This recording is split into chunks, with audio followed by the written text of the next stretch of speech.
Il existe bien 3 critères à respecter pour que la banque accepte de te financer ton investissement immobilier sans aucun apport personnel. La première fois que je me suis présenté devant mon conseiller bancaire, il m'a dit: Monsieur, ici nous ne finançons pas sans apport. Puis je suis revenu et je lui ai présenté le dossier complet. Et le résultat, c'est que 2 semaines plus tard, j'avais obtenu le financement sans aucun apport personnel. Le problème, c'est qu'on te fait croire que pour investir, il faut économiser pendant des années. Mais les bons investisseurs utilisent une règle simple que personne ne t'explique. Et cette règle, c'est que le projet doit être plus solide que l'apport. Malheureusement, la plupart des gens pensent encore que la banque finance avant tout un profil, alors qu'en réalité, elle finance avant tout un projet rentable et sécurisé. Et c'est pour ça que le sans-apport est possible à condition de maîtriser les bons leviers. Et pendant que tout le monde repousse en se focalisant sur l'épargne qui leur manque, les investisseurs, eux, se focalisent sur la valeur à créer. Et c'est exactement ce qui permet d'investir sans sortir un seul euro de sa poche. Et dans cette vidéo, on va voir les 3 conditions exactes pour obtenir un financement sans apport, comment construire un dossier que même un banquier frileux va valider, mais avant ça, tu dois comprendre pourquoi 99% des gens continuent de croire qu'il faut être riche avant de commencer. Tu entends partout qu'il faut 10, 20 ou 30% d'apport pour investir en immobilier, et c'est probablement l'une des raisons principales qui te freine aujourd'hui. Mais laisse-moi te dire une chose. L'apport n'est pas une règle absolue. C'est une condition que tu peux contourner intelligemment, mais à condition que ton projet soit béton. Et c'est justement ce que je vais t'expliquer dans cette vidéo. Si tu regardes cette vidéo, tu fais probablement partie de ceux qui veulent investir, mais qui se disent: je n'ai pas assez de capital à mettre en apport, donc je dois attendre. Tu vois autour de toi ou sur les réseaux des gens qui arrivent à avancer et à acheter. Et tu penses probablement qu'ils ont tous beaucoup de capital et qu'ils ont dû attendre d'avoir 50 000 euros avant de commencer. Donc c'est ce que tu te dis. J'attends d'avoir 30 ou 40 000 euros et après je commencerai à m'y pencher sérieusement. Mais ce que tu ignores très certainement, c'est qu'il existe des stratégies concrètes pour obtenir un prêt à 110%, c'est-à-dire sans apport personnel. Et ça, même encore aujourd'hui, en 2025. Mais attention, je le précise tout de suite, faire un prêt sans apport ne veut pas dire qu'on peut se lancer en immobilier avec zéro épargne. Il te faut en effet une épargne de précaution pour pouvoir agir sereinement, mais tu n'es absolument pas obligé de la mettre en apport. Et donc la clé, ce n'est pas la quantité de capital que tu as, mais plutôt la qualité du projet que tu fais. Et si tu ne vois pas où je veux en venir, je t'invite à continuer à regarder cette vidéo. Et donc je vais tout de suite démanteler cette croyance limitante que la majorité des gens ont: investir sans apport, c'est possible. Mais pas n'importe comment, pas sous n'importe quelle condition. Et les banques peuvent prêter sans apport, mais à une seule condition. Et c'est celle d'être rassuré. Je tiens à faire une petite parenthèse pour que tu comprennes bien. La banque, c'est une personne morale, mais ça reste une personne qui a besoin d'être rassuré pour prêter. Comme toi, tu aimerais être rassuré avant de prêter de l'argent à quelqu'un. Imaginons que tu as 2 amis. Il y en a un où tu sais qu'il fait n'importe quoi avec l'argent, il emprunte de l'argent à tout le monde, il le doit encore à tout le monde, il n'a jamais remboursé personne, il dépense plus vite qu'il respire, il va au casino, il fait des paris sportifs, etc. Et d'un autre côté, tu as un autre ami qui vient te demander de l'argent alors qu'il ne l'a jamais fait, il est ultra gêné de te demander. Tu sais que les rares fois où il a emprunté de l'argent à quelqu'un, il l'a rendu. Bref, tu le connais très bien, il sait gérer son argent, il a de l'épargne, simplement pour un projet bien spécifique, il te demande un coup de main. Eh bien, dans ce cas de figure, tu es à la place de la banque. Demande-toi qu'est-ce qui te rassurerait. Tout simplement, déjà, de savoir qu'il sait bien gérer. Et ensuite, que son projet est un vrai projet qui tient la route, qui est solide. Donc maintenant, pour rassurer les banques, tu dois leur montrer 3 choses. Et ces 3 points sont précisément ce qui fait la différence entre un non pour un financement sans apport et un oui. Et le premier point, c'est que la valeur foncière du projet doit être largement supérieure au coût total emprunté pour le projet. En d'autres termes, tu dois acheter en dessous du prix du marché. Un petit exemple pour que ce soit le plus clair possible. Tu viens voir la banque pour emprunter 100 000 euros, tout frais compris pour le projet. Donc pour le bien, les frais d'agence, les frais de travaux, les frais de notaire. Mais tu viens également avec des preuves que le bien vaut largement plus que 100 000 euros. Et typiquement, ce que je t'invite à faire, c'est d'avoir 3 avis de valeur foncière de 3 agences immobilières différentes du secteur. Ces 3 avis de valeur foncière doivent prouver à la banque que le bien vaut effectivement plutôt autour de 120 000 euros que de 100 000 euros. Et le résultat, c'est que aux yeux de la banque, ton projet est déjà sécurisé. Et c'est ce qui va te différencier de la masse qui vient à la banque chercher des financements pour financer des projets à risque. Toi, tu viens demander un financement pour un actif rentable.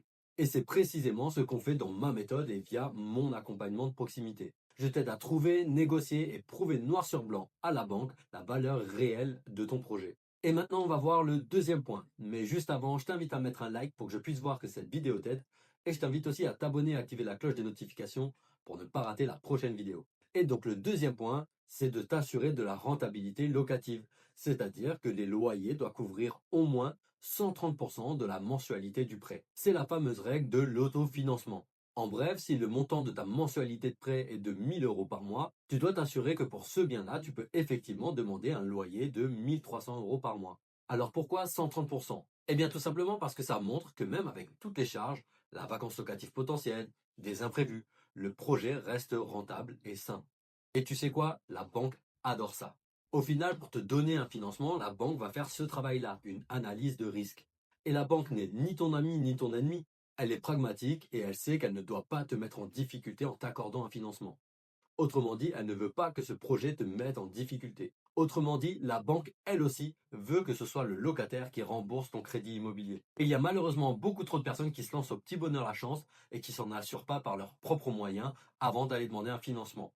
Donc c'est pour ça que la banque est obligée de faire ce travail-là d'analyse de risque. Et maintenant, le troisième pilier pour t'assurer d'obtenir un financement sans apport. Et ce troisième point, c'est que le compromis doit être rédigé intelligemment. Et c'est le point que personne ne t'explique. Et je le sais parce que quand je l'ai demandé à mon notaire, malgré ses 20 ans d'expérience, j'étais la première personne à lui demander de rédiger le compromis de la sorte.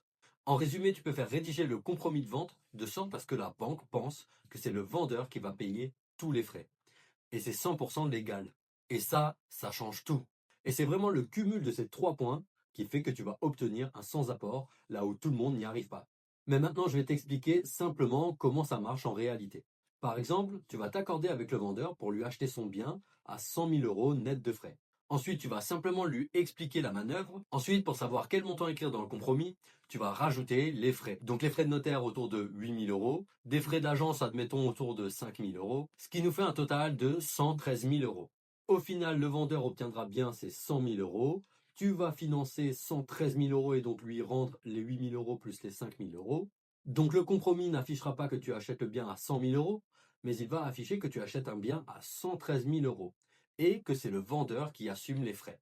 Sauf que tu l'as compris, tu vas emprunter 113 000 et donc donner au vendeur 100 000 euros pour son bien et 13 000 euros pour les autres frais.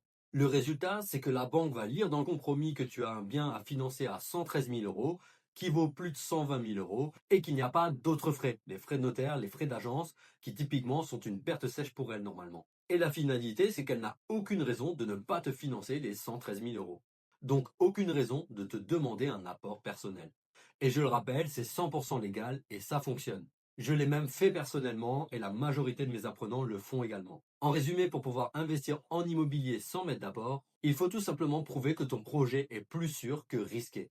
Et ça, c'est tout à fait faisable avec les trois conditions qu'on a vues. La première, c'est d'acheter sous le prix du marché, preuve à l'appui. Donc une opération totale qui coûte 100 000 euros, mais un bien qui vaut déjà plus de 120 000 euros. Ensuite, de respecter la règle de l'autofinancement, c'est-à-dire d'avoir des loyers à au moins 130% du montant de la mensualité de prêt. Et en 3, présenter et monter ton projet comme un professionnel. Et utiliser les leviers légaux à ta disposition, notamment dans la rédaction du compromis. Et c'est justement ce que je fais avec chacun de mes apprenants. Je m'assure personnellement que toutes ces conditions sont remplies avant même qu'ils signent un compromis ou qu'ils aillent voir la banque. Un dernier exemple pour bien le résumer, tu vas aller financer à hauteur de 100 000 euros un projet qui vaut déjà plus de 120 000 euros sur avis de valeur foncière d'agence immobilière. Parce que tu as bien négocié le bien. Ensuite, tu t'es assuré que pour ces 500 euros de mensualité de prêt, tu vas pouvoir obtenir au moins 650 euros de loyer. Et enfin, tu t'es mis d'accord avec le vendeur pour rédiger le compromis qui stipule que tu achètes non pas un bien à 100 000 euros plus des frais à ta charge, mais bien un bien à 113 000 euros, donc les frais de notaire et les frais d'agence inclus dans le prix, 113 000 euros, dont les frais sont à la charge du vendeur.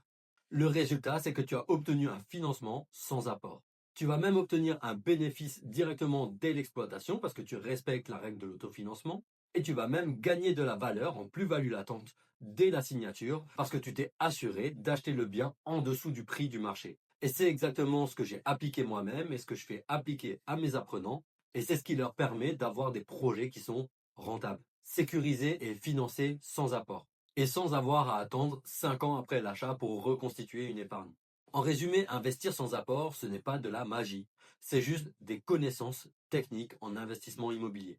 Le montant de l'apport que tu vas devoir mettre dans ton projet ne dépend pas du montant que tu as sur ton compte épargne. Il va surtout dépendre de la confiance que tu as réussi à inspirer à la banque. Et cette confiance, tu peux la créer avec un dossier solide, une rentabilité prouvée, un compromis intelligent et un accompagnement personnalisé, individuel de proximité qui te montre à chaque étape quoi, quand et comment présenter les choses. Ce que je veux que tu retiennes, c'est que tu n'as absolument pas besoin d'attendre d'avoir plusieurs dizaines de milliers d'euros d'épargne avant de commencer à investir. Tu as juste besoin d'être stratégique et de mettre toutes les chances de ton côté de bien appliquer chaque prérequis. Par exemple, avec un accompagnement de proximité. Et maintenant, si tu veux en apprendre plus sur l'investissement immobilier, je t'invite à regarder ma vidéo qui s'appelle Le guide de l'investissement immobilier, formation pour débutants, la stratégie pour réussir. Et juste avant de scroller sur la prochaine vidéo, n'oublie pas de mettre un like pour que je puisse voir que cette vidéo t'a aidé. Et n'oublie pas non plus de t'abonner et activer la cloche des notifications pour ne pas rater la prochaine vidéo.